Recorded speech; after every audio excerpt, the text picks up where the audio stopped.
அஸ்ஸலாமு அலைக்கும் வரஹ்மத்துல்லாஹி வபரகாத்துஹு. அல்ஹம்துலில்லாஹ் நஹ்மதுஹு வ நஸ்தஈனுஹு வ நஸ்தக்ஃபிருஹு வ நஊது பில்லாஹி மின் ஷுரூரி அன்ஃபுஸினா வ மின் ஸய்யிஆத்தி அஅமாலினா. மன் யஹ்திஹில்லாஹு ஃபலா முதில்ல லஹு வ மன் யுத்லில்ஹு ஃபலா ஹாதிய லஹு. வ அஷ்ஹது அன் லா இலாஹ இல்லல்லாஹு வஹ்தஹு லா ஷரீக லஹு வ அஷ்ஹது அன்ன முஹம்மதன் அப்துஹு வ ரசூலுஹு. அம்மா பஅத்.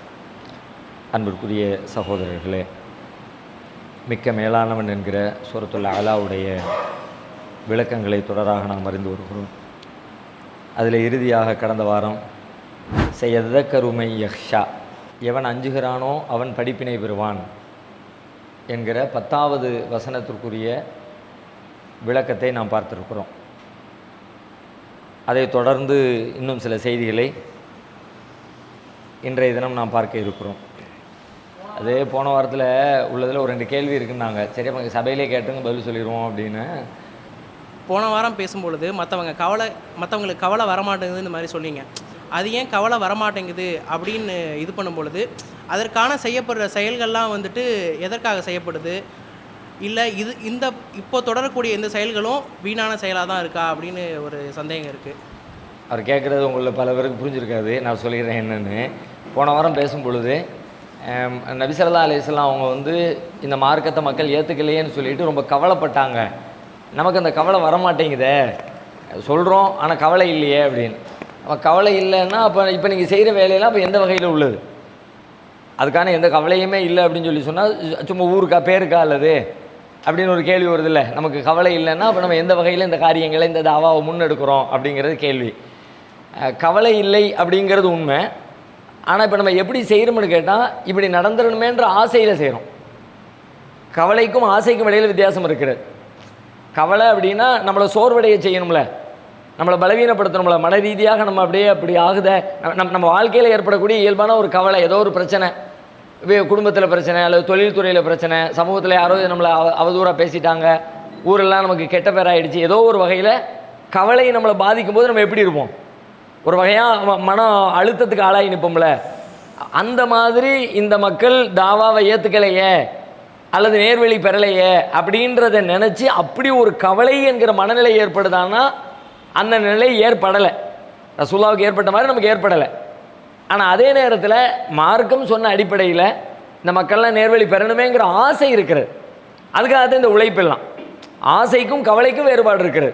கவலை வரலைங்கிறது கன்ஃபார்ம், வரணும், நபிகளாருக்கு வந்த மாதிரி நமக்கு வரணும், ஆனால் வரவில்லை, அது யதார்த்தம். அதுக்காக வேண்டி இது எல்லாம் வீணானது என்றோ இது எல்லாம் ஊர் பேருக்கு பெருமைக்கு அப்படி அந்த வகையில் சேர்ந்தது என்றோ நம்ம அப்படி இதை செய்யக்கூடிய ஆட்களை எல்லாம் நம்ம புறக்கணிச்சிட முடியாது.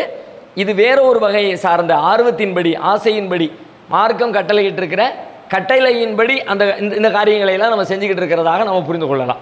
சரியா? சென்ற முறை பேசும்பொழுது இந்த ஹவுஃபுக்கும் ஹஷியத்துக்கும் வித்தியாசம் சொல்லும்பொழுது இது அல்லாஹ்வுடைய புறத்துலேருந்து உள்ளது அப்படின்னு சொல்லியிருந்தீங்க. ஆனால் 17வது அத்தியாயத்தில் 31வது வசனத்தில் அல்லாஹ் பேசும்பொழுது வலா தக்குத்துலு அவுலாதுக்கும் ஹஷியத் இம்லாக், நீங்கள் வறுமைக்கு பயந்து உங்களுடைய குழந்தைகளை கொள்ளாதீங்க அப்படின்னு வரும்பொழுது இந்த இடத்துல அல்லாஹ் ஹஷியத்தான சொல்கிறான். இது மனிதனுடைய தன்மைக்கு சொல்கிறான, இதை எப்படி நம்ம புரிஞ்சுக்கலாம்? நல்ல அழகான ஒரு கேள்வி.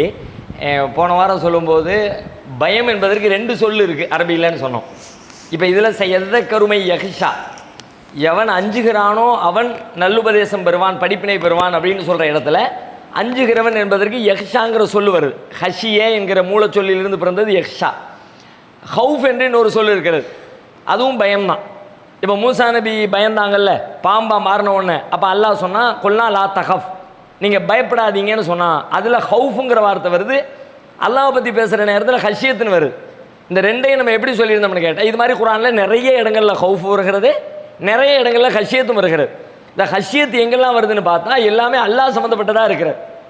அதிலிருந்து நம்ம என்ன விளங்குறோம்னு கேட்டால், ஹஷியத் என்பது வெறுமனே பயம் இல்லை, அதுக்கு பின்னாடி ஒரு திட்டவட்டமான அறிவு இருக்கும்.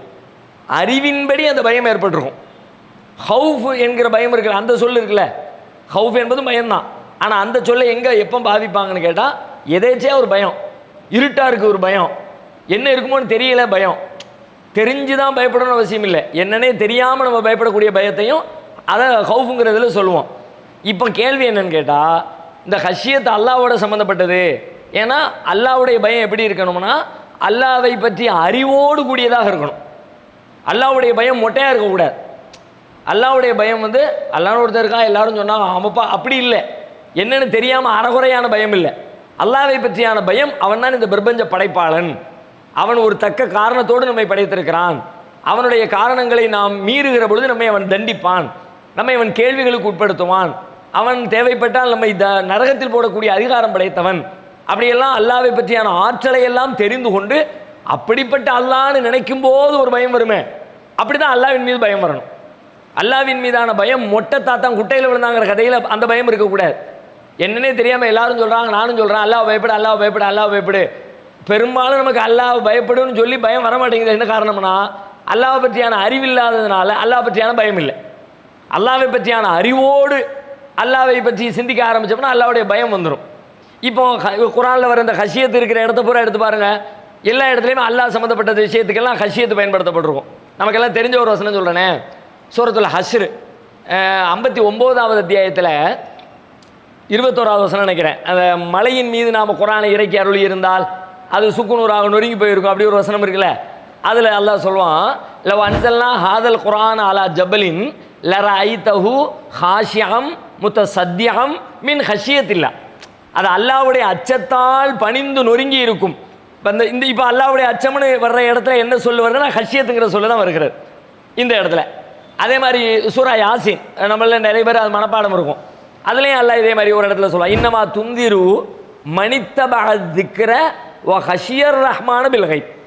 இன்னமா துந்திரு, நீங்கள் யாரை எச்சரிக்கை பண்ண வந்திருக்கீங்க தெரியுமா? இந்த குர்ஆனை கொண்டு யாரை நீங்கள் உபதேசம் பண்ணுவீங்க, எச்சரிக்கை பண்ணுவீங்கன்னா இத்தபஅ திக்ர, இந்த திக்ரை இந்த குர்ஆனை யார் ஃபாலோ பண்ணுறாங்களோ அவங்களையும், வ ஹஷியர் ரஹ்மான பில் கைப், மறைவிலே தனிமையிலே அளவற்ற அருளாளனை யார் அஞ்சுகிறார்களோ அவரையும் தான் நீங்கள் இதன் வழியாக எச்சரிக்கை செய்கிறீர்கள். குர்ஆன் வழியாக ரசூலுல்லாஹ் யாரை எச்சரிக்கை பண்ணுறாங்க அப்படின்னு கேட்டால், யார் ரஹ்மானை பயப்படுகிறாரோ அவரை. இந்த ரஹ்மானை பயப்படுகிறாரோ அப்படிங்கிற அந்த பயம் என்கிற இடத்துல ஹஷியா என்கிற சொல்லு தான் வருகிறது. இப்படி குர்ஆனில் எல்லா இடங்களையும் அல்லாஹ்வோடு சம்மந்தப்பட்ட இடத்துல ஹஷியா வருகிறது. அவங்க கேள்வி, இப்போ அல்லாஹ்வை பற்றி வருகிற பொழுது ஹஷியத்து அறிவோடு கூறிய பயம் அப்படின்னு சொன்னீங்க, ஆனால் பனி இஸ்ராயில் சூறாவில் உங்களுடைய குழந்தைங்களை நீங்கள் கொல்லாதீங்க, வறுமைக்கு பயந்து கொள்ளாதீங்கன்னு சொல்லும் பொழுது அங்கேயும் ஹஷியத்தான் வருது. இங்கே அல்லாஹ் சம்மந்தப்பட்டதா இல்லை. ஒரு மனுஷன் ஒரு குடும்ப வாழ்க்கை, பிள்ளைங்களை பெற்றுக்கிட்டா பிள்ளைங்களை வளர்க்க முடியுமா, படிக்க முடியும், வைக்க முடியுமா, அவங்களுக்கு வீடு வாசல் கட்டி கொடுக்க முடியுமா, அப்படிங்கிற ஒரு விஷயத்தின் மீதான அச்சத்தில் தான் எங்கள் பிள்ளைய கொள்கிறான். அப்போ இங்கேயும் ஹஷியத்து வருதே என்னங்கிறதான் கேள்வி, நல்ல அழகான கேள்வி.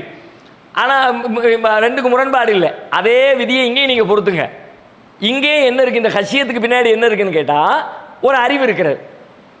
ஹஷியத்துங்கிறது மொட்டையான பயம் இல்லை. இப்போ பிள்ளையை பெற்றுக்கிற ஒருத்தன் பயப்படுறான், பிள்ளையை பெற்றுக்கிற அந்த அந்த அந்த அறிவு சரியான அறிவா தப்பான அறிவான்னு அடுத்து கேள்வி கேட்கணும். அறிவு இருக்கா இல்லையான ஒரு அறிவு இருக்கிறது. அவன் சிந்திக்கிறான், யோசிக்கிறான். நமக்கு நிறைய பிள்ளை பிறந்துருச்சுன்னா என்ன பண்ணுறது?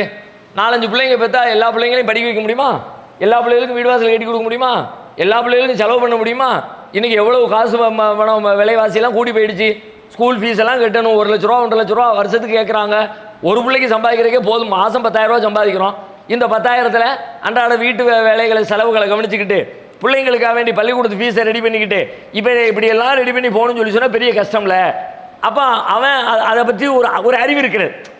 ஒன்றுக்கு மேற்பட்ட குழந்தைகள் பிறந்தால் அந்த குழந்தைகள் நாம் சம்பாதிக்கிற சம்பாத்தியத்தை பங்கு போடும் பொழுது குழந்தைகள் நல்ல முறையில் வளர்க்க முடியாமல் போயிடும் அப்படின்னு அவனுக்கு ஒரு சிந்தனை இருக்கிற, ஒரு அறிவு இருக்கிறது. ஆனால் அந்த அறிவு சரியா தப்பான்னு கேள்வி கேட்டால் அந்த அறிவு தப்பான அறிவு. அதுக்கு தான் அல்ல அடுத்த வார்த்தையில் பதில் சொல்கிறான், உன்ட அறிவு வந்துருச்சுடா, ஆனால் இது முட்டாள்தனமான அறிவு, லூஸ்தனமான அறிவு. எப்படி அறிவு? அந்த வசனத்துடைய தொடர்ச்சி நீங்கள் படிங்க, நகனு நறுசுக்கும் போய் ஈயாக்கும், நாம் தான் அவர்களுக்கும் உணவளிக்கிறோம் உங்களுக்கும் உணவளிக்கிறோம். அப்படின்னா என்ன அர்த்தம்? நீ நினச்சிக்கிட்ட நீ தான் உன் பிள்ளைக்கு சாப்பாடு போடுற, நீ தான் உன் பிள்ளையை படிக்க வைக்கிற, நீ தான் உன் பிள்ளைக்கு வீடு கட்டி கொடுக்குற, நீ தான் உன் பிள்ளையை பாதுகாக்கிற, நீ தான் உன் பிள்ளைக்கு வினமும் ஓன் உழைப்பில் ஓன் பிள்ளையை வளர்க்குறா நீ நினச்சிக்கிட்ட. அதில் லூசு பையில் நகனும் நறுசுக்கும், அவர்களுக்கு நாம தான் அரிசுக்கு கொடுக்குறோம், உனக்கும் நான் தான் அரிசுக்கு கொடுத்துட்டு இருக்கேன். உன் அறிவு தப்பு. அறிவு இருக்கா இல்லையானா அறிவு இருக்கிறது, ஆனால் அறிவு சரியா தப்பா அப்படின்னு கேட்டால் தப்பான அறிவாக இருக்கிறது. பின்னால் அறிவு இருக்கிறதுங்கிறது கன்ஃபார்ம். அவனுக்கும் ரிஸ்க் அளிக்கிறது நான் தான். உன் ரிஸ்கில் பங்கு போட வரல, அவன் ரிஸ்க்கு தனி, உன் ரிஸ்க்கு தனி. உனக்கு என்ன எழுதியிருக்கா அது உனக்கு கிடைக்கும், உன் பிள்ளைக்கு என்ன எழுதியிருக்கா அது அவன் பிள்ளைக்கு கிடைக்கும். ரெண்டையும் செய்கிறவன் நான் தானே தவிர நீ இல்லை என்று சொல்லி அல்லாஹ் அந்த விஷயத்துக்கு விளக்கம் கொடுக்குறான். அதனால் ஹஷியத் என்ற இந்த சொல்லுக்கு நாம் சொன்ன அர்த்தம் இருக்கிறது. அதுக்கு பின்னாடி ஒரு அறிவு இருக்கும். அறிவார்ந்த பயத்திற்கு பேர் தான் ஹஷியத்து என்பதைத்தான் இந்த வசனமும் நமக்கு கூடுதலாக விளக்குது. இது முரண்பாடு இல்லை. சரி, இப்போ நம்ம அடுத்த வசனத்துக்குள்ளே போகலாம். சையதக்கருமை யக்ஷா, யார் அஞ்சுகிறாரோ அவர் படிப்பினை பெறுவார், நல்லறிவு பெறுவார் அப்படின்னு சொல்லி சொல்லும் பொழுது அதை சிந்தித்து பார்த்தால் நமக்கு ஒரு உண்மை விளங்குகிறது. அஞ்சுகிறவன் அப்படின்னு சொன்னாலே குறைபாடு உடையவன் தான் அச்சமுடையவனாக இருப்பான். எப்போவுமே எந்த காரியத்தையும் தப்பாக செஞ்சிருவோன்ற பயம் யாருக்கு இருக்கும்னு கேட்டால், யார் அஞ்சுவானா நம்ம தப்பாக செஞ்சுருவோமோன்னு யார் நினைக்கிறானோ அவன் தான் பயப்படுவான். அதெல்லாம் தப்புக்கு வேலையே இல்லை, ரொம்ப பெர்ஃபெக்ட் அப்படின்னு நினைக்கிறவருக்கு பயம் இருக்குமா, அச்சம் இருக்குமா? அச்சமும் பயமும் யாருக்கு வரும்னு கேட்டால், எங்கே பிழை நேர்ந்து விடுமோ என்று எண்ணுகிற இடத்துல தான் அச்சமும் பயமும் வரும். மனுஷனுக்கு இந்த உணர்வு ரொம்ப அவசியமானது. மனிதன் அவனுடைய வாழ்க்கையில் முன்னேறணும் அப்படின்னா அவனை அச்சப்பட்டு கொண்டே இருக்கிற காலம் வரைக்கும் முன்னேறிக்கிட்டே இருப்பான்.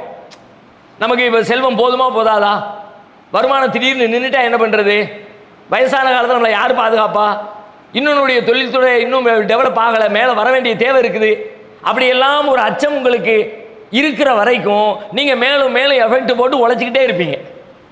எப்போ உங்களுக்கு அந்த அச்சம் போயிடுச்சு, அதெல்லாம் ஒன்றும் தேவையில்லைப்பா அதெல்லாம் இருந்து அப்படின்னு நினச்சிட்டீங்களோ அதுக்கு பிறகு நீங்கள் மேற்கொண்டு உழைக்க மாட்டீங்க.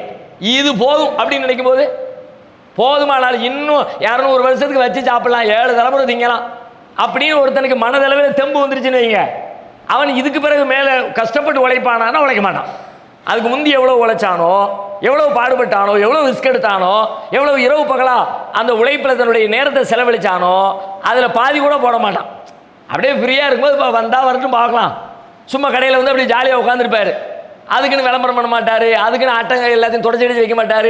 வந்தால் சாமான் எடுத்துகிட்டு அதில் ஒரு 2 நாள் கிடைச்சா ஓகே, கிடைக்கலாட்டி பிரச்சனை இல்லை, உழைக்க மாட்டார். ஏன் உழைக்க மாட்டார்? எனக்கு தேவையில்லைப்பா, நான் போதுமான அளவு சேர்த்து வச்சுட்டேன்ப்பா, எனக்கு வீடு வாசல் எல்லாம் இருக்குப்பா அப்படின்னு நினைக்கும் போது இயல்பாகவே ஒரு மனிதன் மேலதிகமாக உழைக்க மாட்டான். எல்லா இடத்துலையும் தான். ஒருத்தன் படிக்கிறான், நமக்கு படிக்க அறிவு போதாது, நமக்கு நிறைய அறிவு தேவைப்படுதுன்னு நினைக்கிறவன் படிச்சுக்கிட்டே இருப்பான். அதெல்லாம் படித்து முடிச்சாச்சுமா இல்லை திரும்ப படிக்கவே மாட்டேன். பெரும்பாலும் நம்மள்ட்ட படிப்பு ஏன் குறைஞ்சி போச்சு, அந்த ஸ்கூல் படிப்பு முடிஞ்சவொடனே படித்து முடிச்சாச்சுன்றோம். என்னப்பா செய்கிற, படிச்சுட்டு இருக்கியா, படித்து முடிச்சுட்டேங்க, அவர் முடிச்சுட்டார்ல, கம்ப்ளீட் பண்ணிட்டார்ல, இதுக்கு பிறகு அவருக்கு படிக்கிறதுக்கு என்ன இருக்குது, அதனால் எந்த புக்கையும் தொடுறது எதுவும் தேவையில்லை. எனக்கு முடிச்சுட்டேங்கிற உணர்வு வந்தால் படிக்க மாட்டார், உழைக்கிறவர் உழைக்க மாட்டார், தேடுறவர் தேட மாட்டார், சிந்திக்கிறவர் சிந்திக்க மாட்டார், பாடுபடுறவர் பாடுபட மாட்டார். அப்போ வாழ்க்கையில் அப்படியே தேங்கிடுவார் அல்லது பின்னோக்கி போயிடுவார்.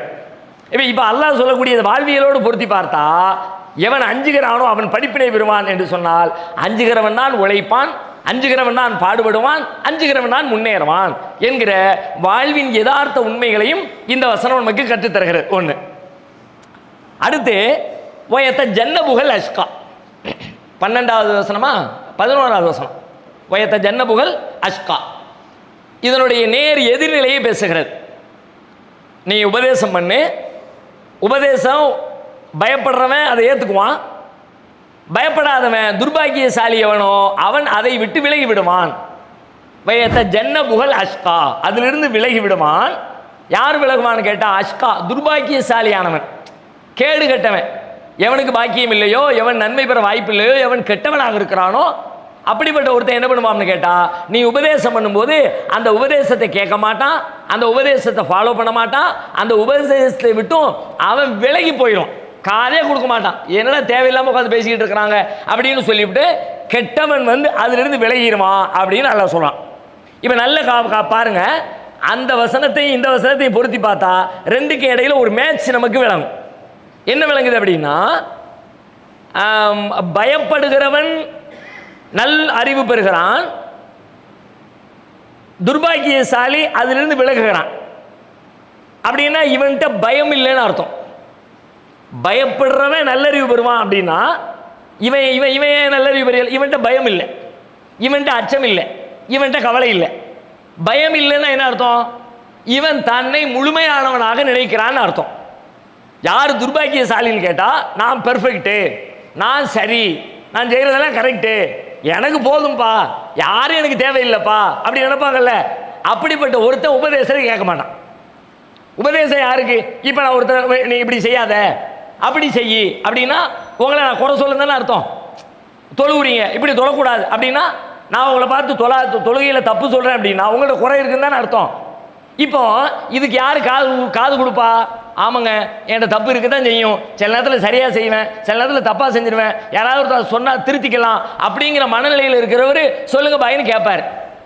பாய் எல்லாம் தெரியும் பாய், 1980 எல்லாம் படித்து முடிச்சுட்டோம், நீங்கள் நமக்கெல்லாம் ஒன்றும் சொல்ல தேவையில்லை அப்படின்பார்ல. அவர் காது கொடுத்து கேட்பாரா? இதை கேட்கவே மாட்டார். நீங்கள் என்ன தலையில் நின்னாலும் சரி அதை கேட்க மாட்டார். அவருக்கு அச்சம் இல்லை. அவர் தன்னை உயர்வானவராக முழுமையானவராக கருதுகிறார். தன்னை முழுமை பெற்ற மனிதனாக எவன் கருதுகிறானோ அவன் பிற மனிதர்களை சார்ந்திருக்க மாட்டான். யார் பிற மனிதர்களை சார்ந்திருக்கவில்லையோ அவன் உபதேசங்களை கேட்க மாட்டான். இது அல்லாஹ் சூரத்துல் அலக்ல முதலையாக அருளப்பட்ட முதல் அத்தியாயத்தில் இதுதான் அல்லாஹ் பேசுகிறான்.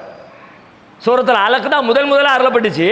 அப்போ அந்த அருளப்பட்ட அத்தியாயத்தை மனுஷன் காது கொடுத்து கேட்கணும்ல. யாரு கேட்பா யாரு கேட்க மாட்டா அப்படிங்கிற விவரத்தை சூரத்துல் அலக்ல ஃபஸ்ட்டாக அருளப்பட்ட அத்தியாயத்தில் அல்லாஹ் அதை பற்றி பேசுகிறான். கல்லா இன்னல் இன்சானல எத்துகா, இந்த மனிதன் வரம்பு மீறுகிறான், ரொம்ப அழிச்சாட்டியம் பண்ணுகிறான். ஏன் தெரியுமா? எப்படி தெரியுமா? அர்ராஹு ஸ்தக்னா, அவன் தன்னை தேவையற்றவனாக கருதி கொண்டான். எனக்கு யாரும் எதுவும் சொல்ல தேவையில்லைப்பா, எல்லாம் எனக்கு தெரியும் அப்படின்னு அவன் நினைச்சிட்டான். அதனால தான் வரம்பு மீறிட்டு இருக்கான். மனிதர்கள் வரம்பு மீறி தவறிழைப்பதற்கு என்ன காரணம்னு கேட்டால், அவன் தனக்கு யாரும் தேவையில்லை, எந்த உபதேசமும் தேவையில்லை, எந்த அறிவுரையும் தேவையில்லை, என்கிட்ட எந்த குறையும் இல்லை, என்கிட்ட யாரும் குறைகளை சுட்டி காட்டுகிற அளவிற்கு நான் மட்டமானவன் இல்லை, நான் முழுமை பெற்றவன் என்று எவன் நம்புகிறானோ அவன் அழிச்சாட்டியம் செய்கிறான், அவன் வரம்பு மீறுகிறான். அவன் இந்த வசனத்தை நீங்கள் அந்த வசனத்தோடு ஒப்பிட்டு பார்த்தீங்க அப்படின்னா, தன்னை பெருமிதம் முழுமையானவனாகவும் உயர்வானவனாகவும் எவன் கருதுகிறானோ அவனுக்கு உபதேசம் பயனளிக்கவே அளிக்காது. இப்போ நாம வசனம் சொல்லிடுச்சு, நம்மளை அந்த இடத்துல கொண்டு நிப்பாட்டோம். நம்ம எப்படி இருக்கிறோம்? நமக்கு எல்லா உபதேசங்களும் பயனளிக்கிறதா? எல்லா உபதேசமும் அப்படின்னா எல்லா உபதேசமும் நல்லா கவனிக்கணும். எல்லா உபதேசமும் அப்படின்னு சொல்லும்போது இந்த மாதிரி பொது இடத்துல உட்கார்ந்து பெருசாக யாரையும் குறிப்பிட்டு பேசாமல் சொல்லப்படுகிற பயானு எல்லாரும் தலையாட்டி கேட்டுருவோம், மறுக்க கூட மாட்டோம். மறுப்பு உள்ளத்துக்குள்ளே இருந்தாலும் அப்படியே கேட்டுட்டு போயிடுவோம். ஆனால் தனிப்பட்ட முறையில் சொல்லப்படுகிற அறிவுரைகள் இருக்குதே, நேரடியாக நீ இந்த பிழை செய்கிற, இந்த தவறு செய்கிற, நீ அதை செய்கிற தப்பு, டெய்லி அன்றாட வாழ்க்கையில் ரொட்டீனில் நடந்துக்கிட்டு இருக்கும் பாருங்க. அந்த மாதிரி தவறுகள் நடக்கிற பொழுதெல்லாம் நாம் எப்படி ரியாக்ட் பண்ணுறோன்றதை வச்சு நான் அஷ்காவாக இருக்கிறேனா அல்லது எக்ஸ்ட்ராவாக இருக்கிறேனான்னு முடிவெடுக்கணும். நான் அச்சத்தோடு இருக்கிறேனா, நான் துர்பாக்கியசாலியாக இருக்கிறேனா எப்போ தெரியுமா? அன்றாட வாழ்க்கையில் ஒவ்வொரு கட்டத்திலையும் என்னை பக்கத்தில் இருக்கிறவங்க ஏன்பா இதையும் அப்படி செஞ்ச, ஏன் அதை அப்படி செய்யக்கூடாதா, அது தப்புப்பா, இது இப்படி இல்லைப்பா அப்படின்னு பேசிக்கிட்டே இருப்பாங்க. அப்படி பேசாத நாளே இருக்காது, ஏதாவது ஒன்று பேசப்பட்டுக்கிட்டே இருக்கும். இப்படி பேசப்படும் பொழுது உங்கள் ரியாக்ஷன் என்ன? உடனே அது ஏன் அப்படி செஞ்சோம்னா அதை அவன் சொல்லி முடிக்கிறதுக்கு முந்தைய நீங்கள் பாஞ்சு விழுந்து அதை ஏன் அப்படி செஞ்சோம்னா அப்படின்னா நீங்கள் ரொம்ப நம்மகிட்டே அதெல்லாம் தப்பு நடக்காது, நம்மகிட்ட நான் சும்மா செஞ்சு நினச்சிக்கிட்டேன். நீ விளக்கம் சொல்கிறதே தப்புன்னு சொல்ல வரல. முதல்ல அவர் சொல்கிறத ரிசீவ் பண்ணுங்கள், அதில் உண்மை இருக்கா பொய் இருக்கா அனலைஸ் பண்ணுங்கள். நீங்கள் என்ன செஞ்சீங்கன்றத ஒரு நிமிடம் யோசித்து அதுக்கு பிறகு நீங்கள் பதில் சொல்லுங்கள். உங்களுடைய பதிலை நான் ஏற்றுக்கிறேன். ஆனால் பெரும்பாலும் எப்படி இருக்குது பதில் அப்படின்னு கேட்டால், அங்கேருந்து ஒரு குற்றச்சாட்டு வந்த உடனே மறுத்து அப்படி இல்லைன்னு நிறுவுவதற்காக பெரும் முயற்சிகளை மேற்கொள்கிறோம். பெரும்பாலும் சண்டை எங்கே வருதுங்கிறிய? இதில் தான் சண்டை வரும். அவர் ஒன்று நம்மளை குறை சொல்லுவார், நானும் அப்படி கிடையாதுங்க, என்ன எப்போ இப்படி தப்பாக நினச்சிட்டியப்பா, என்ன எப்போ இப்படி தப்பாக நினச்சிட்டு.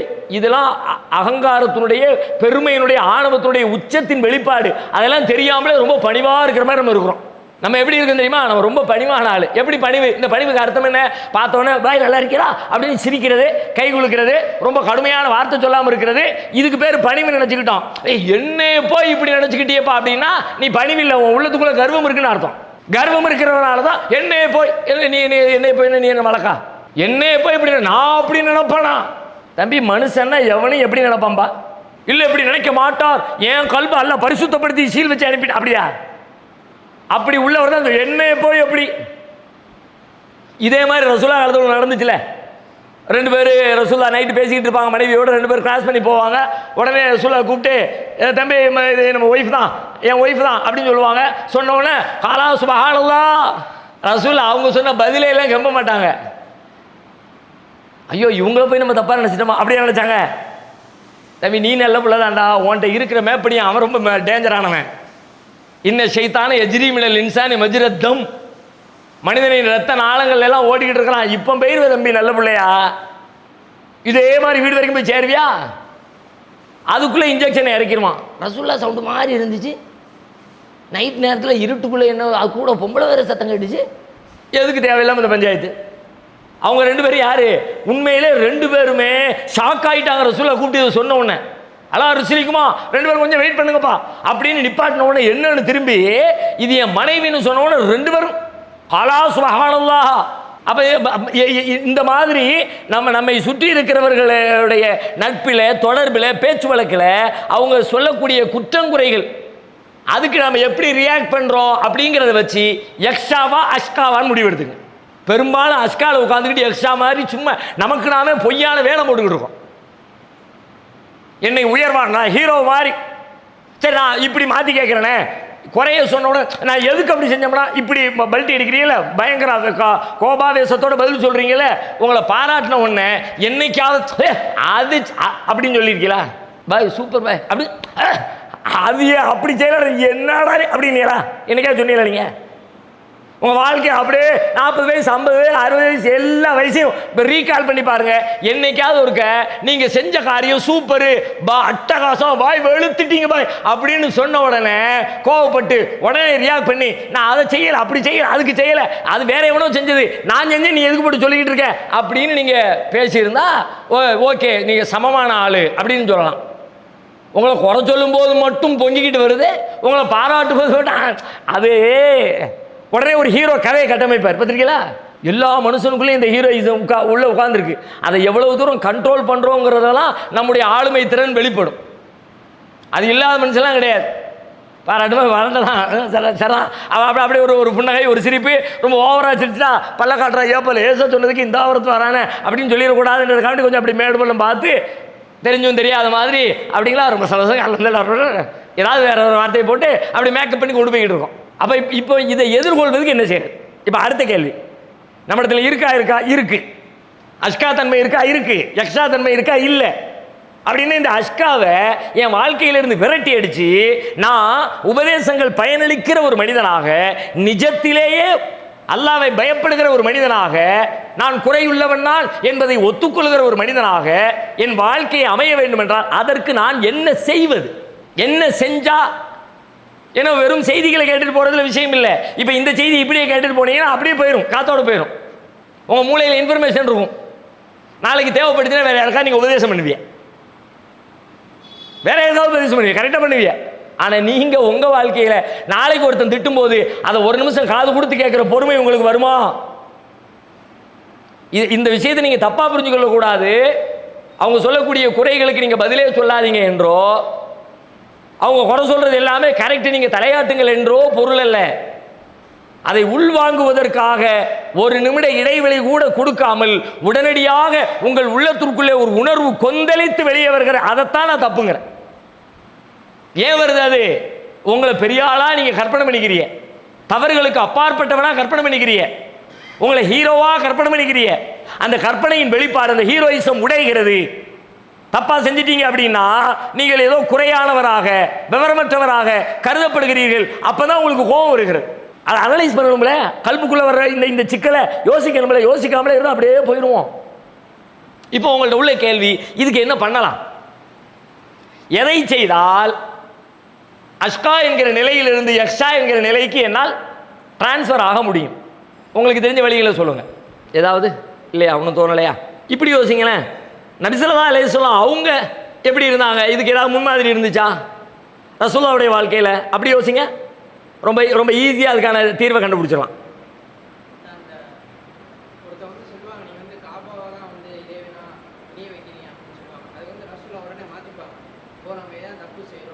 வெரி குட், சூப்பர், ரொம்ப அருமையான பதில் சொல்லியிருக்கிறாங்க. அதாவது நிகழ்ச்சியிலேருந்து ஒரு நிகழ்ச்சியை பல கோணத்தில் பார்க்கணும். இது வரைக்கும் இந்த நிகழ்ச்சி எப்படி பார்த்துருப்போம்? ஒரு யூதர் வந்து சொல்கிறாரு, நீங்கள் என்னப்பா அல்லாவுக்கு இணை கற்பிக்கத்தான் தெரியுறீங்க, இன்னக்கும் துனத்திதூன் இன்னக்கும் துஷிரிக்கூன், அல்லாவுக்கு சிறுக்கு வைக்கக்கூடாதுன்னு சொல்லிவிட்டு நீங்களும் தான் சிறுக்கு வைக்கிறீங்க, நாங்கள் என்னப்பா சிறுக்கு வைக்கிறோம்? காபாவின் மீது சத்தியமாகன்னு சொல்கிறீங்கல்ல, சத்தியம் செய்கிறதுங்கிறது என்ன? சத்தியம்னா என்ன?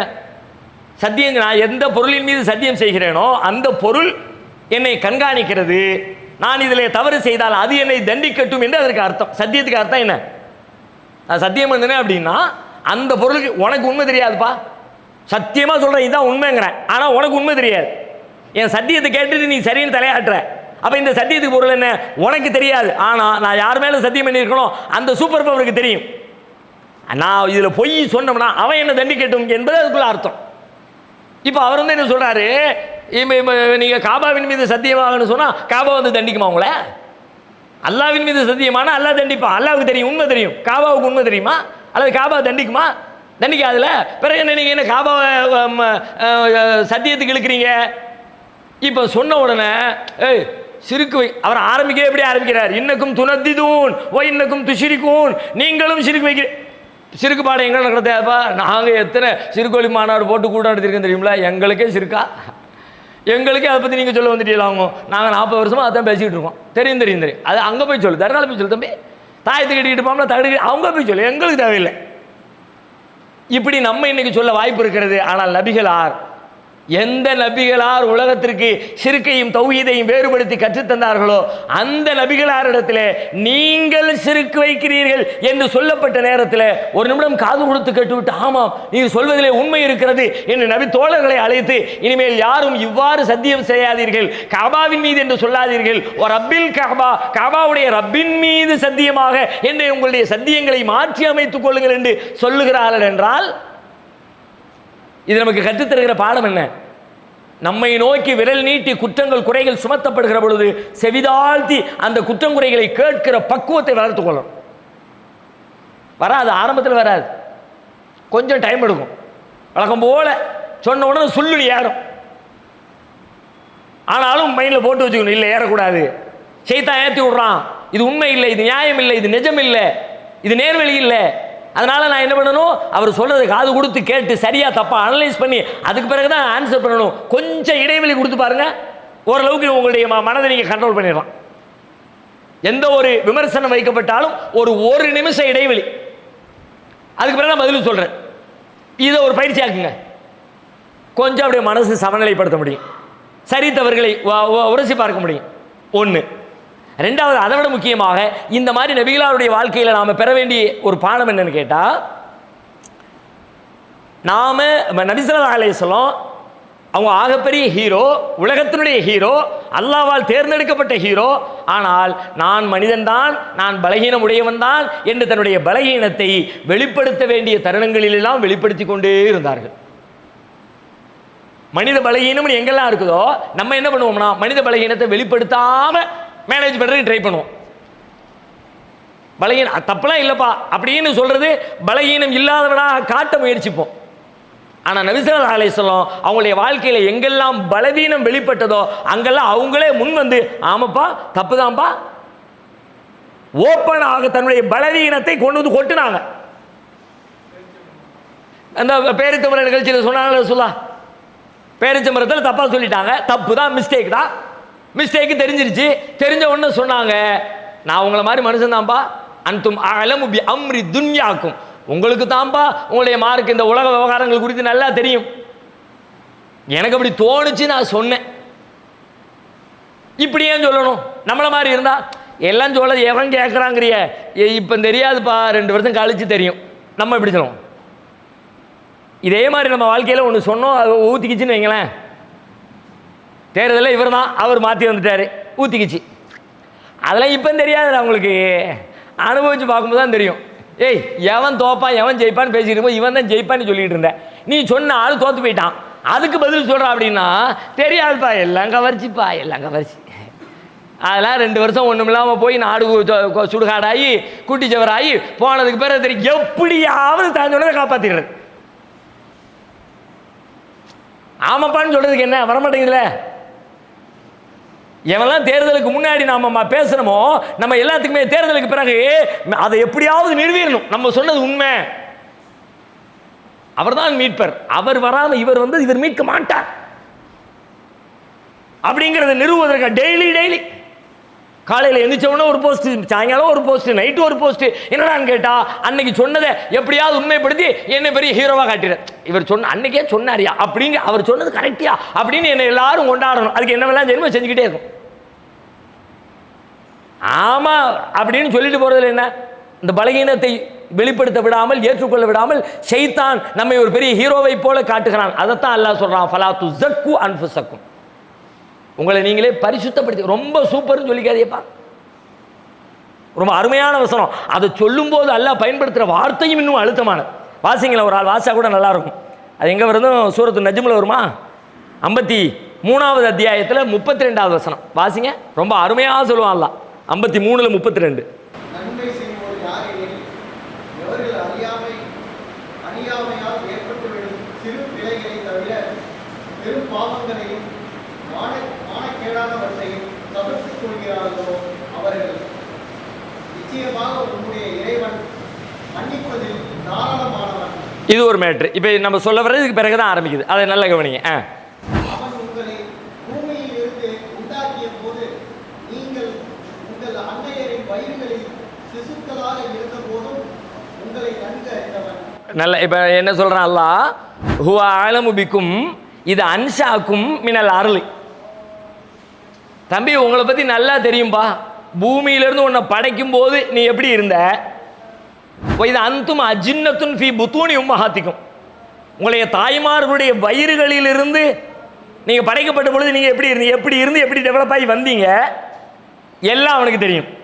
சொல்லிட்டு அடுத்து என்ன சொல்ல பாருங்க, எனவே நீங்களே உங்களை பரிசுத்தவான்கள் என்று புகழ்ந்து கொள்ளாதீர்கள். ஃபலா துஸக்கு அன்ஃபுஸக்கும், எல்லாம் தெரியும் தம்பி, ரொம்ப சூப்பர், அந்த வேடம் போடாதுங்க, எனக்கு தெரியும். நான் சொல்லுங்க. ஹூ அலமு பிமன் இத்தகா, தக்வா உடையவர் யாருங்கிறது எல்லாம் அல்லாஹ்வுக்கு தெரியும். அவன் எப்படி வார்த்தையை இப்போ நம்ம இந்த வார்த்தையை சொல்கிறோம், தம்பி உன்னை பற்றி நம்மள இந்த உன்னை பற்றி எனக்கு தெரியும், என்னை பற்றி உனக்கு தெரியும் அப்படின்னு சொல்கிற மாதிரி நம்ம சொல்கிறதெல்லாம் முழுசாக தெரியாது. ஆனால் அல்லாஹ் சொல்கிறது இந்த ரெண்டையும் பொருத்தி பார்க்கணும். நீங்கள் எந்த ரெண்டையும், உங்களை நீங்கள் தூய்மைப்படுத்திக்காதீங்க என்கிற சொல்லும், உன்னை பற்றி எனக்கு நல்லா தெரியுங்கிற சொல்லும் எவ்வளவு அழுத்தத்தோடு சொல்லப்படுகிறது. டே என்னடா பேசிகிட்டு இருக்க, என்னமோ பெரிய ஹீரோ மாதிரி. பலகீனம் தான், குலிகல் இன்சான் லைஃபா, மனிதன் பலகீனமாகத்தான் படைச்சதே நான் உன்னை இப்படி தான் படைச்சிருக்கேன், பலவீனமாக தான் படைச்சிருக்கேன், அறியாமையில் தான் படைச்சிருக்கேன். பிறக்கும் போதே எல்லாம் தெரிஞ்ச மாதிரி எவனும் பிறக்கலை, 100% அறிவு பெற்ற எவனும் இல்லை. ஆனால் என்னமோ எல்லாம் தெரிஞ்ச மாதிரி காட்டிக்கிறதுக்கு பீத்திரணி. ஃபலா துஸக்கு அன்ஃபுஸக்கும், தூய்மைப்படுத்திக்காது. அப்புறம் என்னை தூய்மைப்படுத்துகிற மாதிரியான தோற்றங்களை உருவாக்குவதை தவிர்ப்பது, என்னுடைய பலவீனங்கள் வெளிப்படுகிற இடங்களில் எல்லாம் ஆமாம் என் பலவீனம் தான், அது அறியாமை தான், தவறு தான், பிழை தான், மீண்டும் இந்த பிழை வராமல் என்னை நான் காத்துக்கொள்கிறேன் என்கிற வகையில் என்னை சீரமைத்துக் கொள்வது என்கிற பணியை கையில் எடுத்தால் அஷ்கா என்பதிலிருந்து யக்ஷாவை நோக்கி பயணிக்கலாம். ரசூலுல்லாஹ்வுடைய வாழ்க்கை முழுவதும் நீங்கள் பார்க்கலாம். ஒரு ரசூலுல்லாஹ் சொல்லுவாங்க, நமக்கு தெரிஞ்ச பிரபலமான செய்தி தான், இன்னக்கும் தகத்த சிமூன இலையே, என்கிட்ட நீங்கள் ஒரு வழக்கு கொண்டு வர்றீங்க, ஆனால் அந்த வழக்கில் ஃபைன்ன பகலக்கும் அல்ஹனபி ஹுஜ்ஜதிஹி மின் பகல், ஒருத்தர் என்ன பண்ணுறாருன்னா வழக்கின் வாதங்களை ஒருத்தரை விட இன்னொருத்தர் ரொம்ப சூப்பராக எடுத்து வைக்கிறார். அவர் எடுத்து வைக்கிற வாதத்தை பார்த்துட்டு நான் அவர் பக்கம் தீர்ப்பளிச்சிடுறேன். கடைசியில் பார்த்தா உண்மை அவர் பக்கம் இல்லாமல் மாற்றி இருக்க வாய்ப்பு இருக்கிறது. அப்படி என்கிட்ட யார் தீர்ப்பை வாங்கிட்டு போனாரோ அவர் தீர்ப்பை வாங்கிட்டு போகலை, நரகத்தின் கொல்லிக்கட்டை வாங்கிட்டு போகிறார். இப்போ இந்த செய்தியை நல்ல கவனிங்க. ரசூலுல்லாஹ் என்ன சொல்கிறாங்க, நம்மளாக இருந்தால் நம்ம தீர்ப்பு சொன்னால் நேர்மையாக சொல்லுவோம்பா, பக்காவா, அப்போல்லாம் நீங்கள் யார் அப்போல்லாம் நம்ம பார்க்க மாட்டோம், அதெல்லாம் யாரும் விஷயம் இல்லை, எது உண்மையோ பட்டுன்னு போட்டு உடச்சிருவோம், என்ன ஆனாலும் அதை பற்றி நம்ம கவலைப்பட மாட்டோம், சத்தியத்தின் பக்கம் நம்ம தெளிவாக நிற்போம். இதுதான் நம்முடைய தீர்ப்புக்கு முன்னாடி பின்னாடி நம்ம போடுற அடைமொழி. ரசூலுல்லாஹ் போடுறாங்க, எவ்வளோ பெரிய நீதினா நீதி, அந்த தூதருடைய நீதிக்கு பக்கத்தில் எவனை நிற்க முடியாது. ஒரு ரசூலுல்லாஹ்வே சொன்னாங்க, அல்லாஹ் அவனுடைய தூதர் நீதி செலுத்தலாட்டி வேற யாருப்பா இந்த உலகத்தில் நீதி செலுத்த முடியும்? பமையாதில் யார் நீதி செலுத்துவா அப்படின்னு கேட்ட ரசூலுல்லாஹ் சொல்கிறாங்க, நானே சில நேரங்களில் தப்பாக நீதி சொல்லிடுவேன்ப்பா, மறுமையில் தான் தெரியும். பலவீனம், இது பலவீனம் தானே. நான் தப்பாக சொல்லிடுவேன் என்று இன்றைக்கு ஒரு தலைவன் தன்னை பற்றி சொல்லுவானா, ஒத்துக்கொள்வானா? நான் கரெக்டாக சொல்லுவேன். நம்மளாம் அப்படி ரொம்ப தூய்மையான ஆள், பெர்ஃபெக்டாக சொல்லிவிடுவோம். யாரும் எதுக்குலாம் பார்க்க மாட்டேன், மூஞ்சுக்கு முன்னாடி பட்டுன்னு பேசிவிடுவேன். அப்போ இந்த சொற்கள் எல்லாமே எதை நோக்கி அழைத்து செல்கிறது என்றால், நான் முழுமையானவன் என்கிற மனநிலையை நோக்கி அழைத்து செல்கிறது. அப்போ அதிலிருந்து காத்துக்கொள்வதற்கு வாய்ப்பு கிடைக்கும் பொழுதெல்லாம் நம்முடைய பலகீனங்கள் வெளிப்படக்கூடிய தருணங்களை பலகீனங்களை வெளிப்படுத்திடுங்க. அதை மறைச்சி பயங்கரமான மேட்டராக இருக்குது எப்படியா சொன்னேன், அது நேற்று உட்காந்து அப்படியே நைட்டு நட்சத்திரத்தை பார்த்து யோசிச்சுக்கிட்டே இருந்தானா, ஒரு புக்கை பார்த்து காப்பி அடிச்சு வந்திருப்பேன். காப்பி அடிச்சு வந்து பயங்கரமான மேட்ரு பாய் அப்படின்னோடனே அது ரொம்ப நேரம், ஒரு 2 மணி நேரம் இருக்கும். சிந்திச்சேன் போயிடுச்சு. திடீர்னு ஒரு திறப்பு வந்துச்சு பார்க்கணும், டக்குன்னு இந்த பாயிண்ட் வந்து, டேய் ஏண்டா இந்த கதை, அவர் பேரை சொன்ன என்ன குறைஞ்ச பேருவனி, ஆமாம் குறைஞ்ச பேருவனி செய்தான் எனக்குள்ள சொல்லலாம். அப்படிலாம் சொல்லிடாத, நீ ஒன்னே பெரிய ஆளாக காட்டு, உனக்கு உதிச்சுது, நான் சுயம்பு, யாரிடமிருந்தும் கற்க வேண்டிய தேவை எனக்கு இல்லை, எனக்கு தானாக ஊத்தெடுத்து வெளியில் வரும். அதுவும் குறிப்பாக இந்த தாவா களத்தில் இந்த மாதிரியான சுயம்பு சிந்தனை ரொம்ப ஆபத்தானது.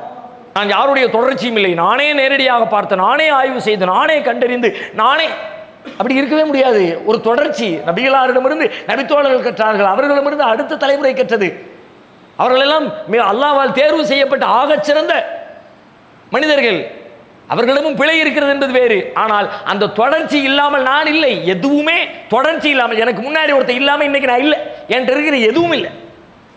இன்னைக்கு இருக்கிற இந்த மைக் இருக்குன்னா, இந்த மைக்குக்கு முன்னாடி அது வேறொரு வடிவத்தில் வேறொரு வகையில் அது இருந்துச்சு. அதுக்கு முன்னாடி இன்னொன்று, அதுக்கு முன்னாடி இன்னொன்று, அதுக்கு முன்னாடி இன்னொன்று. வடிவங்கள் மாறலாம், எடுத்த எடுப்பில் இது வந்துருமா? வரவே வராது, சான்ஸே இல்லை. அப்போ இப்படி வாழ்க்கையில் நிறைய கட்டங்களில் நம்மை தூய்மையாக, நம்மை உயர்வாக, நம்மை ஹீரோவாக, நம்முடைய பலகீனங்கள் வெளிப்பட்டு விடாமல் நம்மை காத்துக்கொள்கிற சில வேலைகளை செய்கிறோம். அந்த வேலைகளை செய்யாமல் இருந்தாலே அல்லாஹ்வுடைய கிருபையினால் உபதேசங்கள் பயனளிக்கிற ஒரு மனிதனாக நாம் மாற முடியும் என்பதை வயத்த ஜன்னபுகல் அஷ்கா, துர்பாக்கியசாலியாக இருக்கிறவன் அதிலிருந்து விலகுவான் என்ற அந்த சொல்லிலிருந்து நாம் புரிந்து கொள்ளலாம். மொழி அடிப்படையில் இன்னொரு அற்புதமான செய்தி அதற்குள்ளே இருக்கிறது. வயத்த ஜன்னபுகா அல்ல, அதனுடைய மூல சொல் என்ன அப்படின்னு கேட்டால் ஜன்பு, ஜீமு நூனு பே. இந்த சொல்லிலிருந்து தான் எத்த ஜன்னபுங்கிற சொல்லு வந்துச்சு. த ஜன்னப எத்த ஜன்னபு,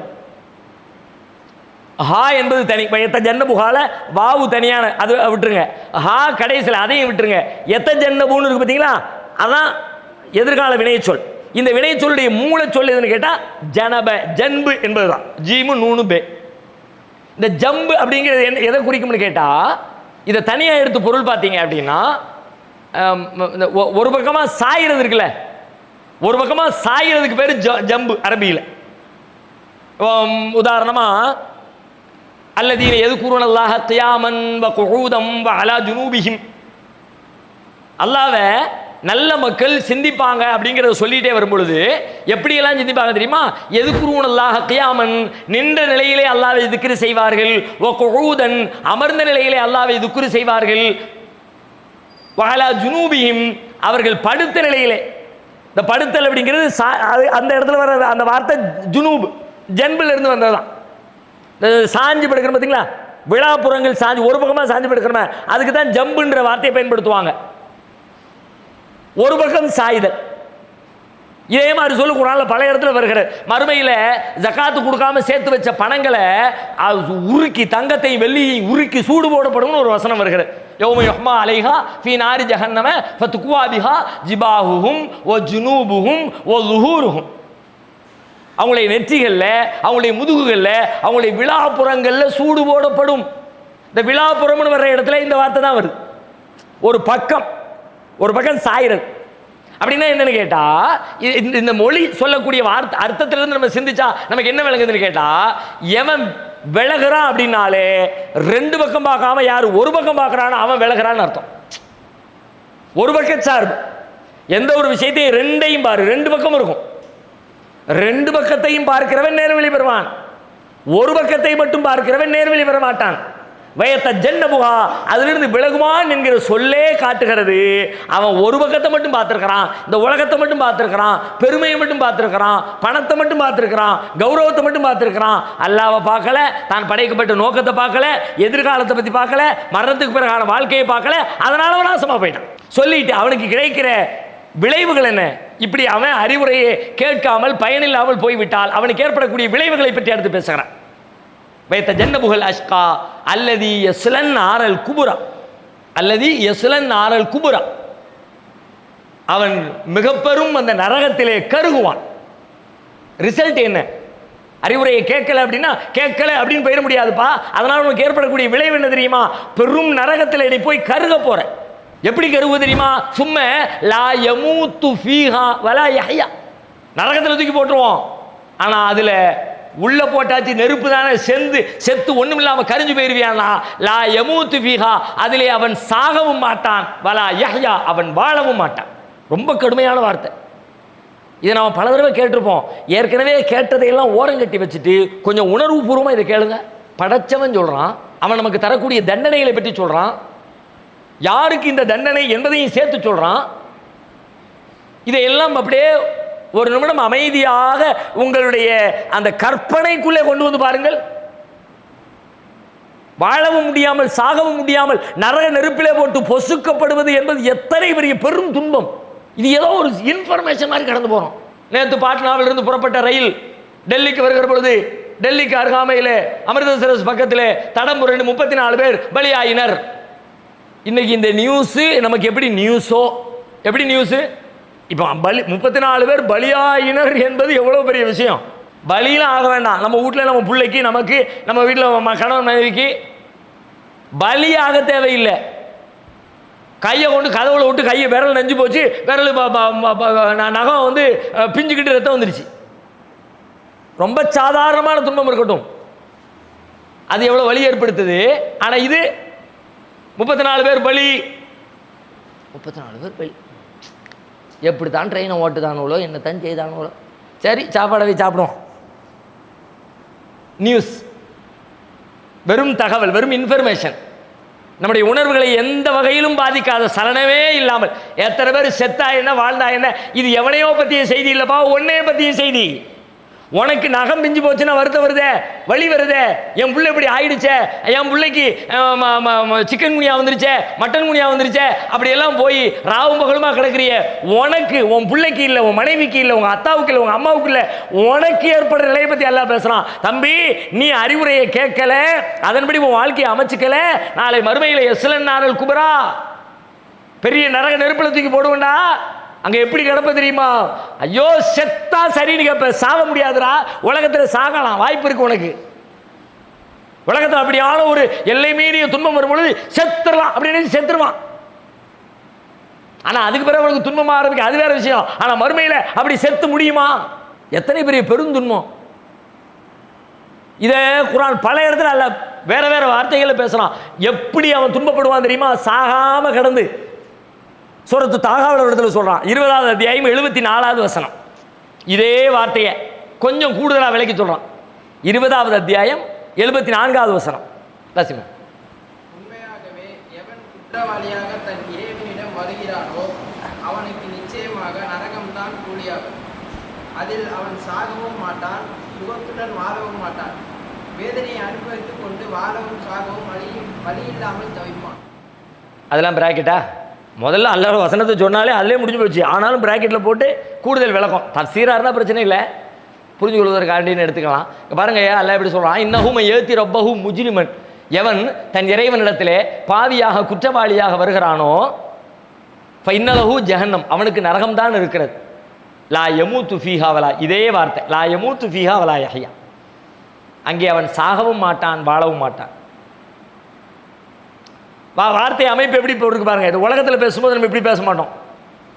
வாழவும் முடியலை, சாகவும் முடியலை, அப்படி தானே பேசுவோம். வாழவும் முடியலை, சாகவும் முடியலை, விற்கவும் முடியலை, கக்கவும் முடியலை. வாழ்தெல்லாம் முதல்ல இருக்கும், சாவுதல் பின்னாடி இருக்கும். அங்கே என்ன? அங்கே சாவுதல் தான் முதல்ல தேவை, அதுதான். சும்மா எமுது சாவணும், அதுதான். இங்கே நம்ம வாழணும்னு நினைப்போம். அதனால நம்ம வார்த்தை எப்படி இருக்கு? வாழவும் முடியலையே, சாவும் முடியலையே, ரெண்டாம் மட்டும். வாழ முடியாட்டி பரவாயில்ல செத்தாவது போயிடுவோம்பா. அங்கே அப்படி இல்லை, வாழறதை பற்றி பேச்சே இல்லை, முதல்ல செத்தாவது போயிடுவோம்பா, சாவத்தான் முடியல வாழவாது செய்வோமப்பா. எப்படி இருக்கும்? எத்தனை வேதனை எழுப்பியதாக இருந்தால் சொல் நயத்தில் எவ்வளோ பெரிய மாறுபாடு இருக்கு பாருங்க. லா எமூத்து செத்துடணுமே முடியாதுப்பா, நினைப்பேன், பாடுபடுவேன், உருளுவேன், பொருளுவேன், என்னவெல்லாம் செய்வான் தெரியுமா, அதையும் எல்லாம் பேசலாம். இந்த சாவறதுக்காண்டி எப்படியாவது செத்துடணுமேன்றக்காண்டி என்னவெல்லாம் பாடுபடுவான் தெரியுமா.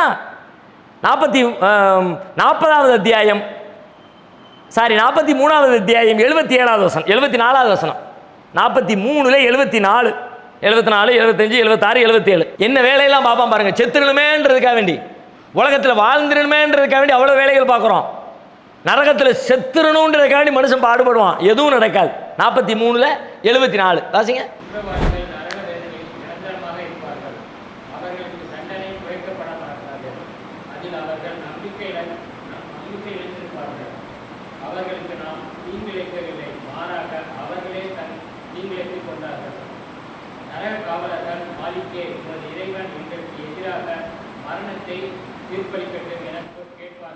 திரும்ப ஒரு வாசிங்க அந்த அதை.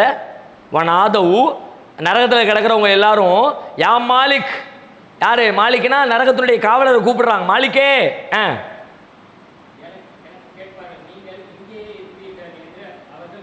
அவங்க என்ன கேட்பாங்கன்னா, எக்லி அலைனா ரப்புக், உங்கள் இறைவனை எங்களுக்கு தீர்ப்பு சொல்லுங்க. தீர்ப்பு தான் சொல்லியாச்சே, தீர்ப்பு சொல்ல போய் தான் நரகத்துக்கு வந்திருக்காரு. ஆனால் நரகத்தில் கிடந்துக்கிட்டு கேட்பாங்களாம் தீர்ப்பு சொல்ல. அதுக்கு பேர் தீர்ப்பு இல்லை, சாவடிக்க சொல்ல பாடம் அர்த்தம். என் கதையை முடிக்க சொல்ல, எக்லி அலைனா ரப்புக், உங்கள் இறைவன் சொல்லி வேலையை முடிச்சுட்டு சொல்லு. அப்போ அவரும் சொல்லுவாராம், இன்னும் மாக்கி சொல், இல்லைப்பா நீங்கள் அதெல்லாம் சாவல முடியாது, இரு கொஞ்சம் வெயிட் பண்ணு, இங்கே தான் நீ இருப்ப சொல்லிட்டு அடுத்து என்ன சொல்லுவார், லக்கத்து ஜீனா கும்பில் ஹக்கு சொல்லுங்க.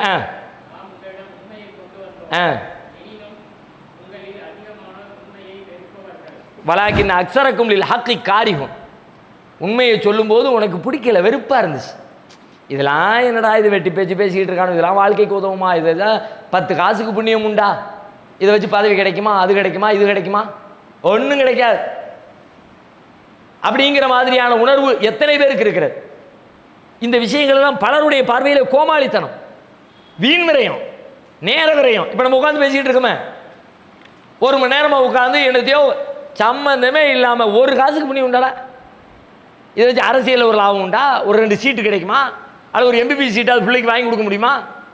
அவனுக்கு அவன் பார்வையில் எல்லாமே காசு தான், பணம் தான், உலகம் தான், அதிகாரம் தான், ஊர் உலகத்தில் கிடைக்கக்கூடிய இந்த மதிப்பும் போலித்தனமான மரியாதைகள் தான் வாழ்க்கை. இதுவெல்லாம் ஒன்றுமே இல்லை, அவங்களுக்கு அதுதான் மரியாதையாக தெரியுது. அதான் அவர் சொல்லுவாரா, லக்கது ஜீனாக்கும் பில் ஹக்கு, வந்துச்சப்பா உண்மை வந்துச்சப்பா, மூளையை கெட்டி போட்டுடியே, வலாக்கின் அக்ஸரக்கும் லில் ஹக்கி காரிஹுன், உங்களை பல பேருக்கு இந்த உண்மை வெறுப்பத்தான் இருந்துச்சு, ஒரு விருப்பத்தை தரலையே, ஈடுபாடு தரலையே, இஷ்டமா இந்த மார்க்கத்தின் பக்கம் நீங்க வரலையே, கடந்து சாவுங்க என்று அவர் சொல்லுவார் என 43ல் எல்லாம் பேசுகிறான். அதை விட அற்புதமா இந்த வசனத்திற்கு விளக்கம் அளிப்பதை போலவே, இது யாருக்கு இந்த தண்டனை, எவன் பெருமை அடிக்கிறான் அவனுக்கு தானே, எவன் தன்னை பெருசாக அவனுக்கு தானே, அந்த டீமுக்கே அல்லாஹ் எப்படி கொடுப்பான் அப்படின்னு பேசலாம் பாருங்க. 40வது அத்தியாயம் 47, எவெல்லாம் ஊர் உலகத்தில் நான் பெரிய ஆளு, நீ பெரிய ஆளு, நான் நாட்டாம, நான் தலைவர், நான் எம்எல்ஏ, நான் எம்பி, எனக்கு அவரை தெரியும், எனக்கு இவரை தெரியும் அப்படின்னு தன்னை பெருமைக்குரியவர்களாக கருதினார்களோ அவர்களும், அவர்களை பின்தொடர்ந்து யாரெல்லாம் போனார்களோ இவர்களும் 2 பேரும் நரகத்தில் கிடந்து பேசுகிற உரையாடலை அல்லாஹ் பேசுகிறான். 40ல் 47.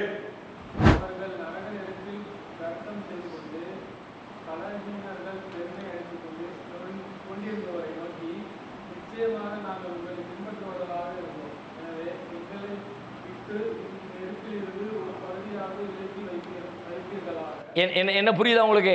வைத்தியத்தை ஹாஜூன ஃபின்னார், நரகத்திலே தர்க்கம் நடக்கிறதை நீங்கள் நினைத்து பாருங்கள். நரகத்தில் தர்க்கம் நடக்கும் போது என்ன தர்க்கம்? வைத்தியத்தை ஹாஜூன ஃபின்னார் யகூலுல்லதீன சுலைஃபு லில்லதீன ஸ்தக்பரு, பெருமையாக கருதியவர்கள், பெருமை கொண்டவர்கள், சமூக தலைவர்களாக, பெரிய ஆட்களாக, பெருமைக்குரியவர்களாக உலகத்தில் இருந்தவங்க, இந்த பலகீனர்களாக இருந்தவங்க போய் அந்த பெருமைக்குரியவர்களிடத்தில் கேட்பார்களாம். என்ன கேட்பாங்க வாசிங்க, என்ன கேட்பாங்க? அந்த முதல் வசனத்திலே, இன்னா குன்னாலக்கும் தபகன், எப்போ உங்களை தானே ஃபாலோ பண்ணணும், ஃபஹல் அன்தும் முகுனூன் அண்ணா நசீபம் என்னார், நரகத்தினுடைய கொஞ்சம் வேதனையாவது. ஃபஹலன்து முகுனூன அண்ணா, நீங்கள் கொஞ்சம் குறைக்க மாட்டீங்களா? நசீபம் என்னார் சொல்லி ரெக்கமெண்ட் பண்ணி, பெரிய ஆள் தானே, உன் பேச்சை கேட்டு தானே உலக நான் எல்லா வேலையும் பார்த்தேன், எல்லா தப்பு தானே வாழ்னேன். நீ சொன்ன உன் பின்னாடி வந்தேன்ல, எனக்கு தான் விவரம் இல்லை, எனக்கு தான் கெப்பாசிட்டி இல்லை, எனக்கு தான் பெரிய ஆள்களோட தொடர்பு இல்லை, உனக்கு தான் எல்லாரோடையும் தொடர்பு இருக்கிறப்பா, மேலேருந்து கீழே வரைக்கும் ஒரு ஃபோன் கால் அடித்தா உடனே எல்லாரும் வந்துருவாங்களப்பா. எதையாவது சொல்லி இந்த நரகத்தின் கொஞ்சம் வேதனையை குறைக்க கூடாதா? அவங்க என்ன சொல்லுவாங்க, இன்னா குல்லுன் ஃபீஹா, எல்லாமே நரகத்திலான கிடக்குறோம், நீ என்னடா என்னமோ பெரிய ஆள் வந்து இப்போ பேசிக்கிட்டு இருக்கிற, நீனும் நரகத்தில் தான் நானும் நரகத்தலாம். இன்னல்லாஹ கது ஹக்கம பைனல் இபாத், அல்லாஹ் தன்னுடைய அடியார்களுக்கு இடையிலே தீர்ப்பளித்து விட்டானா, ஜட்ஜ்மெண்ட் முடிஞ்சிருச்சுப்பா, இப்போ போய் குறைச்சி கொடு கூட்டி கொடு எதுவும் கேட்க முடியாதுப்பா. இன்னல்லாஹ கது ஹக்கம பைனல் இபாத், ஒன்றும் பேச முடியாது. இப்போ 2 பேரும் ஒரு முடிவு வந்துட்டாங்க. இப்போ 2 பேரும் சேர்ந்துக்கிட்டு அடுத்த லெவலுக்கு வர்றாங்க. நரகத்தின் காவலாளியை பார்த்து கேட்பாங்க, வகாலல்லதீன ஃபின்னாரில் ஹஸனதி ஜஹன்னம துஉ ரப்பக்கும் யுஹஃபிஃப் அன்னா யௌமம் மினல் அதாப். ஒரே ஒன் டே பெர்மிஷன் கொடுங்க, லேஸ், இவ்வளவு தாங்க முடிய மாட்டேங்குது, கொஞ்சம் நசீப் யுஹஃபிஃப் அன்னா யௌமம் மினல் அதாப் அப்படின்னு கெஞ்சுவாங்க. என்ன சொல்லுவாராம் அவர், ஹாலு அவலம் தக்கு தத்தீக்கும் ருசுலுக்கும் பில் பையினாத். எப்பா உங்கள்கிட்ட உலகத்தில் வாழும்போது எல்லா செய்தியும் வந்துச்சுல, மெசேஜ் வந்துச்சா இல்லையா? ஆமாம் வந்துச்சு. ஹாலு ஆமாம் வந்துச்சு. அப்போ நீயே கேளு, ஃபதுஹு நீங்களே துவா செய்யுங்க. என்னப்பா கேட்க சொல்லி அல்லாட்ட போய், அல்லா தான் உலகத்தில் வாழும்போது உனக்கு சொன்னான்ல, அப்போ நீ கேளு, நீங்களே கேளுங்கப்பா என்று அவர் சொல்லிடுவார். அவர் சொல்லிடுவார். அடுத்து அல்லாஹ் சொல்கிறான், அவர் சொல்ல வேண்டிய சொல்லி முடிச்ச பிறகு நம்ம பார்த்து அல்லாஹ் பேசுகிறான், ஒமா துஆவுல் காஃபிரீன இல்லா ஃபி ضلال. இறைவனை மறுத்தவர்கள் நன்றி கெட்டவர்களுடைய துஆக்கள் வீணிலேயே முடியும், எந்த யூஸும் கிடையாது. அல்லாஹ்வை மறுத்துட்டே பிறகு என்ன துஆ செய்ய, துஆ கேட்கிறவன் தான். நீங்க துஆ செய்யுங்க நான் பதிலளிக்கிறேன்னு சொல்ற ரப்புல் ஆலமீன் சொல்றான். வைதா சாலக இபாதி அன்னி ஃபஇன்னி கரீப், என்னை பற்றி என்னுடைய அடியார்கள் உங்களிடத்தில் கேட்டால் நான் பக்கத்தில் இருக்கிறேன். இந்த வசனத்தில் அல்லாஹ் ஒரு அருமையான மொழி நடையை கடைபிடிச்சிருப்பான். என்னை பற்றி என்னுடைய அடியார் உங்களிடத்தில் கேட்டா, நபியே நீங்கள் சொல்லுங்கள் நான் பக்கத்தில் இருக்கிறேன், இப்படித்தானே பதில் சொல்லணும் வாக்கியம். ஆனால் இந்த வசனம் எப்படி இருக்கு தெரியுமா, என்னை பற்றி என்னுடைய அடியார் உங்களிடத்தில் கேட்டால் நீங்க சொல்லுங்கன்னு அல்லாஹ் பதில் சொல்லாம, என்னை பற்றி உன்னிடத்தில் கேட்டால் ஃபஇன்னி கரீப், நான் பக்கத்திலே இருக்கிறேன். அந்த வார்த்தை சொல்லக்கூடிய இலக்கியம் புரியுதா? தூதர் வழியா சொல்ல சொன்னா கூட, தூதர் அல்லாஹ்வுக்கு நமக்கு இடையில ஒரு தூதர் வந்துருவார்ல, அந்த கேப்பை ஃபில் பண்ற மாதிரி தூதரை விட்டு பதில் சொல்லல. மற்ற எல்லா இடத்துலையும் அப்படிதான் சொல்லுவான் அல்லாஹ். எசாலுனக்கு மாதா யுன்ஃபிகூன், நபியை எதை செலவிடுவது என்று கேட்கிறார்கள். குலில் அஃபுவ, உங்களின் செலவு போக மிச்சம் இருப்பதை செலவிட சொல்லுங்கள் அப்படிமா. எசாலுனக்கு அனில் ஹம்ரி வல் மைசிர், மதுபானத்தையும் சூதாட்டத்தையும் பற்றி உங்களிடத்தில் கேட்கிறார்கள். குல் ஃபீஹிமா இஸ்முன் கபீரும் வ மனாஃபிஉ லின்னாஸ், சொல்லுங்கள் அந்த ரெண்டிலேயும் அதிகமான கேடுகளும் சில பயன்களும் இருக்கின்றன என்று சொல்லுங்கள். இப்படி உங்கள்ட்ட கேட்குறாங்க, இப்படி நீங்க சொல்லுங்கம்மா. ஆனா இங்க உங்கள்ட்ட இப்படி கேட்குறாங்க, அப்படி கேட்டா நீங்க சொல்லுங்கன்னு சொல்லல. வைதா சாலக இபாதி அன்னி, என்னை பற்றி என்னுடைய அடியார்கள் உங்களிடத்தில் கேட்டால் அப்படின்னு முடிச்சுட்டு அல்லாவே டைரக்டா வந்துடுறான். ஃபஇன்னி கரீப், நான் பக்கத்தில் தான் இருக்கிறேன். உஜீபு தஅவத தாஇ இதா தஆன், அழைப்பவரின் அழைப்புக்கு நான் பதிலளிக்கிறேன். ஃபல்யஸ்தஜீபூலி, என்னிடத்திலே பதிலை தேடட்டும். கேட்கிறவர் என்கிட்ட கேள்ற, நான் சொல்றேன், நான் தர்றேன்டா, நான் தருவேன், நான் உனக்கு தர்றதுக்காண்டி உட்கார்ந்துக்கிட்டு இருக்க ரப்பு. அப்படி சொல்ற ரப்பு சொல்றான், ஒமா துஆவுல் காஃபிரீன இல்லா ஃபி ضلال, காஃபிர்களுடைய இறை மறுப்பாளர்களுடைய இறைவனுக்கு நன்றி மறந்தவர்களுடைய துஆ வீண் தான், பயனே கிடையாது, அதெல்லாம் ஏற்றுக்க மாட்டேன். யாருக்கு இது? 2 பிரிவினரை சொல்லிட்டான். இப்போ நம்ம அல்லாஹ்விடத்தில் உதவி கேட்கணும். நாம சொந்த காலில் எல்லாம் நிற்க முடியாது. நானே ஒழுங்காக இருந்துருவேன், நானே நேர்மையாக இருந்துருவேன், நானே கரெக்டாக இருந்துருவேன். என் ரப்புடைய உதவி வேணும், அல்லாஹ்வுடைய அருள் வேணும், ஃபضل வேணும். யாரெல்லாம் இந்த உபதேசங்கள் பயனளிக்கிற மக்களாக எங்களாக்கு, நாங்கள் கேட்குற விஷயங்கள் எங்கள் கல்புக்குள்ளே இறங்கணும், எங்கள் கல்பை சீரமைக்கணும், எங்களுடைய உள்ளத்தை. அது பின்னாடி சொல்கிறான். அடுத்து அதுக்கு என்ன வழிங்கிறது பின்னாடி சொல்கிறான். அடுத்த வசனத்தில் நல்லா பேசுகிறான். அப்போ அல்லாஹ்விடத்தில் சரணடைஞ்சு 2 பிரிவினரை முன்னாடி நிப்பாட்டிட்டான். அல்லாஹ் அப்படியே காட்சி கண்ணுக்கு முன்னாடி படம் போட்டு காட்டுற மாதிரி காட்டிட்டான். உபதேசம் சொல்லியாச்சு, ஊரில் இருக்க எல்லாத்துக்கும் சொல்லியாச்சு, கேட்டாலும் கேட்காட்டியும் சொல்லுன்னு அல்லாஹ் தூதருக்கு சொல்லி எல்லாருக்கும் சொல்லியாச்சு. சில பேர் கேட்கலாம், சில பேர் கேட்கல. நீ எந்த லிஸ்ட்டில் இருக்கிற இப்பவுமே முடிவெடுத்துக்க. சொல்லப்பட்ட உபதேசம் உனக்கு பயன் தந்துச்சா? இன்று கேட்ட ஜும்மா உனக்கு பயன் தந்துச்சா? நேற்று வாசித்த குர்ஆன் வசனம் உனக்கு பயன் தந்துச்சா? அதற்கு முன்பு சொல்லப்பட்ட ஒரு அறிவுரை பயன் தந்துச்சா? பயன் தருதா தரலையா? அல்லது ஒன்றும் தேவையில்லைங்கிற திமிருத்தனத்தை உனக்கு தந்திருக்குதா? இதெல்லாம் நம்ம கேட்கவே கூடாதுப்பா அப்படிங்கிற அலட்சியத்தை உனக்கு தந்திருக்குதா? நீனே செக் பண்ணிக்கன்னு அல்லாஹ் நம்ம முன்னாடி வச்சுட்டான். அதனால் அல்லாஹ்விடத்தில் பணிந்து கேட்கிற மக்களாக, பிரார்த்திக்கிற மக்களாக, குறிப்பாக இந்த பண்பை வளர்த்துக் கொள்வதற்காக நம்முடைய பலவீனங்கள் வாய்ப்பு கிடைக்கிற பொழுதெல்லாம் பலவீனங்களை ஒத்துக்கொண்டு, அறியாமையை ஒத்துக்கொண்டு, இயலாமையை ஒத்துக்கொண்டு, நீ தெரியல என்று சொல்லப்பட்டால் ஆமாம் எனக்கு தெரியல என்பதை வெளிப்படுத்துங்க. நீ சரியா செய்யல, ஆமா நான் சரியா செய்யல என்று அதை ஏற்கிற பக்குவம் வந்தாலே கிட்டத்தட்ட இந்த சிக்கலில் இருந்து நம்மை காத்துக்கொள்கிற ஒரு நிலையை நோக்கி நாம் நகர முடியும். அடுத்து அல்லாஹ் மேலும் இதற்கான வழிமுறைகளை விளக்க சொல்றான். அடுத்த வாரங்களில் இன்ஷா அல்லாஹ் அதனுடைய செய்திகளை தொடர்ந்து நாம் பார்க்கலாம். சுப்ஹானக அல்லாஹும்ம வ பிஹம்திக அஷ்ஹது அல்லா இலாஹ இல்லா அன்த அஸ்தக்ஃபிருக வ அத்தூபு இலைக்.